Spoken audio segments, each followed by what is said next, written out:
My name is Balakrishna Sharma.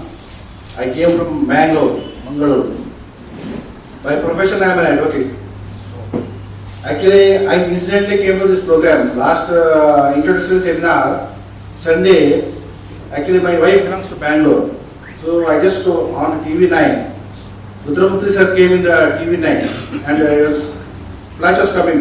Attended for a free training in the RC college. So I did not have any work on that day. ಹಾಗಾಗಿ ನಾನು ಇಲ್ಲಿ ಬಂದು seminar attend ಮಾಡಿ immediate ಆಗಿ 500 ರೂಪಾಯಿ ಕೊಟ್ಟು seat book ಮಾಡಿದೆ. Actually I attended this seminar free of cost. ಬಹುಶಃ 1,000 ರೂಪಾಯಿ ಲಾಭನೇ ಆಗಿದೆ. ಯಾಕಂತ ಹೇಳಿದ್ರೆ ಲಾಸ್ಟ್ ಸಂಡೇ ರುದ್ರಮುತ್ ಸರ್ ಅವರು ಡ್ಯೂಪ್ಲೆಕ್ಸ್ ಬೈ ಮಾಡಿ ಕೇಳಿದ್ರು. 103 ರೂಪಾಯಿ ಇತ್ತು. ನಾನು ಮಾರ್ಕೆಟ್ ಓಪನ್ ಆಗ 106 ಆಯ್ತು. 108 ರೂಪಾಯಿ 1,000 ಶೇರ್ ತಗೊಂಡೆ. 118ಕ್ಕೆ ಮರು ದಿವಸ ಮಾರಿದೆ.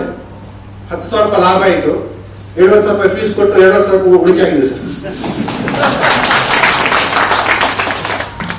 So regarding the feedback of this seminar, ನನಗೆ ಹೇಳಬೇಕಂದ್ರೆ ನಾನು ಸುಮಾರು 10 ವರ್ಷದಿಂದ ಸ್ಟಾಕ್ ಮಾರ್ಕೆಟ್ ಇದ್ದೇನೆ as investor and as A trader. ಆದ್ರೆ ನಾವೇನ್ ಮಾಡ್ತೇವೆ ಅಂತ ಹೇಳಿದ್ರೆ ಯಾವುದೋ ಒಂದು ಪಾಯಿಂಟ್ ಅಲ್ಲಿ ಬೈ ಮಾಡ್ತೇವೆ, ಯಾವುದೋ ಒಂದು ಪಾಯಿಂಟ್ ಅಲ್ಲಿ ಸೇಲ್ ಮಾಡ್ತೇವೆ. ನಮಗೊಂದು 2 ರೂಪಾಯಿ ಲಾಭ ಅಂತ ಹೊರಗೆ ಬರ್ತೇವೆ, ಸೇಲ್ ಮಾಡಿ 10 ರೂಪಾಯಿ ಅದು ಜಂಪ್ ಆಗುತ್ತೆ ಆ ರೇಟಿಗಿಂತ. Without knowing the breakout point, without knowing the stop loss, we blindly trade.